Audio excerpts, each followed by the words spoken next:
We're going to start the lesson today by finding f of g of x and g of f of x as a warm-up.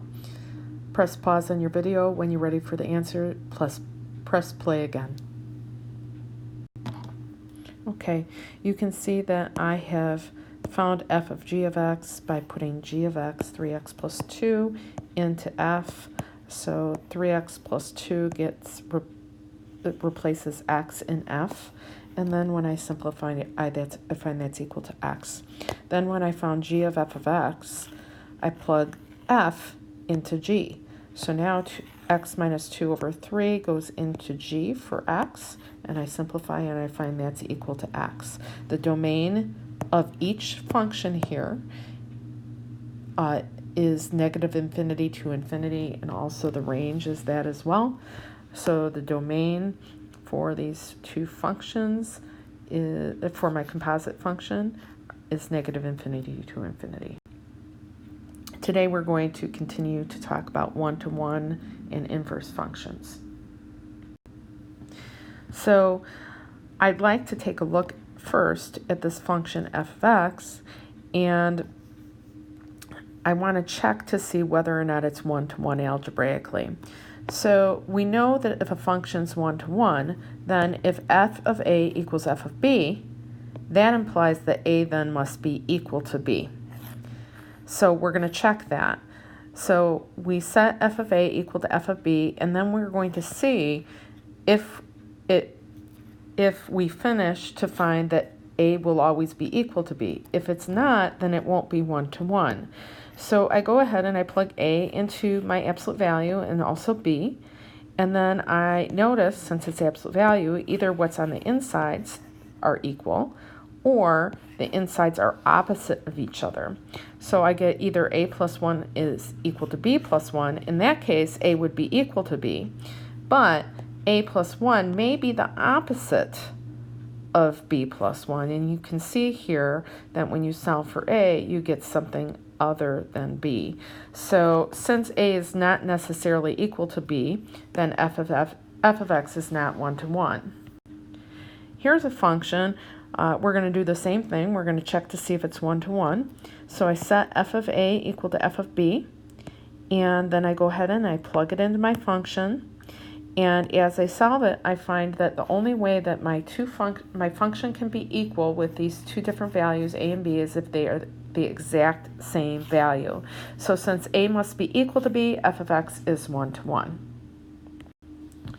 Now, we talked about this on Friday, but I just want to remind you that if you find two composite functions, if you do the composite of f of g of x and it's equal to x, and you also find g of f of x is equal to x, then they are inverses, and inverse functions undo each other. So you'll remember that if you compose inverse functions, they must get back to where you started because inverse functions undo each other. Next, I want to look at an example of a function which is just a set of ordered pairs. I know it's a function because my x values are I don't have any of the same x values. So every single one of the elements in my domain have at most one arrow going out. And I'd like to check for the inverse. Remember, we are undoing what happens, and you can see that this is one-to-one, right? I have at most one arrow going in. Well, an inverse function, again, undoes what happens to the function. So my inverse is going to map each of those back. So my inverse function in K is a set of ordered pairs, and I get that just by switching my x's and y's.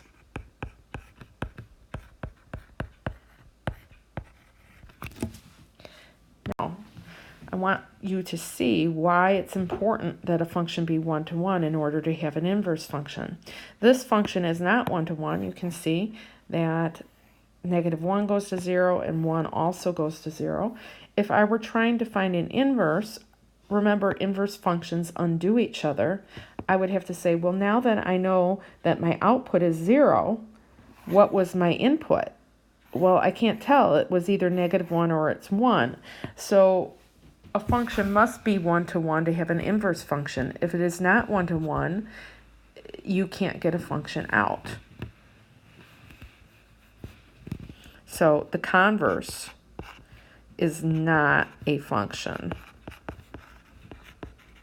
And again, with inverses, the whole idea is that you can undo what happened to x, and if you don't know where it originated from, that is not possible.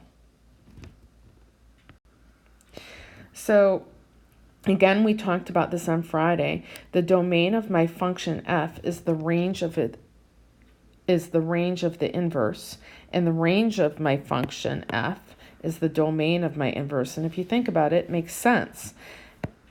The domain of f are my x's, f goes to the range, which these are all my y's. Well, the inverse takes everything back the other way. So if this is the range of my function, it's the domain of my inverse, because I originate here for the inverse and I land there. So the range of my inverse is the domain of my function. Now I want to find this inverse function algebraically. So we're going to switch our x's and y's, and we're going to solve for y. So I'm going to make this x, and I'm going to put y's in for x. So I'm going to multiply both sides by y plus 2.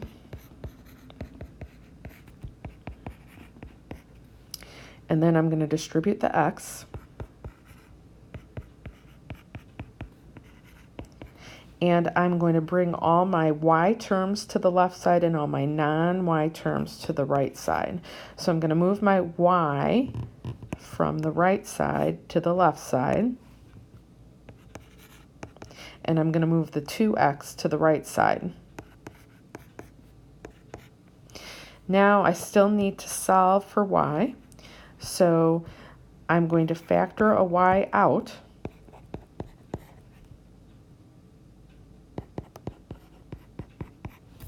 And now divide by x minus 1.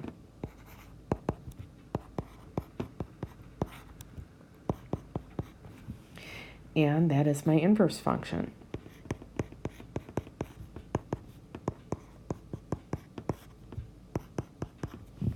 Now, with these rational functions, you do really need to look at the domain and the range. And I know you've graphed rational functions before. You can see here that my domain of this function has to exclude negative 2.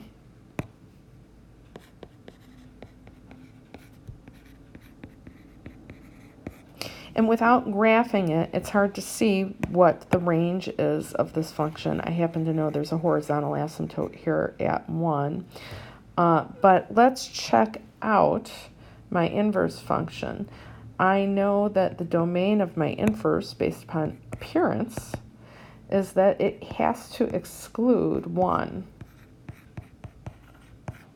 Now remember what I said. The domain of my inverse is the range of my function. So my range of my function is the domain of my inverse. And the range of my inverse is the domain of the function. And just to remind you, when you look at this, and I'm not testing on this, but if you remember from last year, there's a horizontal asymptote at y equals negative 2, which is why the negative 2 is excluded from the range. So, again, the range of my inverse is the domain of my function, and the domain of my inverse is the range of my function. Now I want you to give this one a try. Find the inverse and its domain. Press pause. When you're ready for the answer, press play again. Okay, so you can see I switched the x's and y's and I solved for y. And you can also see that the domain of my function was negative 2 to infinity. The range of my function is 0 to infinity. You can picture what that looks like. Remember that your function, your square root function, looks like this, and then the negative 2, or the positive 2, moves my function 2 to the left. So the range of my function, the range of my function is from 0 to infinity. 0 to infinity. The domain is negative 2 to infinity. So when I find the inverse function, it looks like a parabola, but a parabola is not one-to-one. The domain of my inverse is the range of my function, and the range of my inverse is the domain of my function. So this parabola is not one-to-one, but when I restrict the domain, it is. It's only one arm of my parabola. Okay, I would like you to give this one a try. Press pause on your video. When you're ready for the answer, press play again. Repeat it. So you can see I switched the x's and y's, and I went ahead and I solved. And again, you know, this problem's exact. Okay, onward. Try this one. Press pause on your video. When you're ready for the answer, press play again. So you can see here I've switched my x's and y's, and I solved for y. So now I know my inverse function. The domain of my function was from negative 2 to infinity, and the range was actually from negative infinity to 1. You have to picture what that looks like. So if you imagine your square root function here, if negative 1 in front is a, it's going to reflect it over the x-axis like this, and then it's going, this 2 shifts my function 2 to the left. That's my c value. And then the 1 is my d value. It shifts it up 1.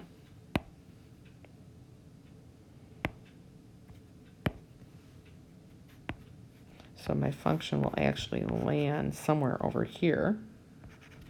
And you can see that the range is from negative infinity to 1. Therefore, the domain of my inverse is negative infinity to 1, and the range is negative 2 to infinity. Have a nice day. Your assignment's posted online.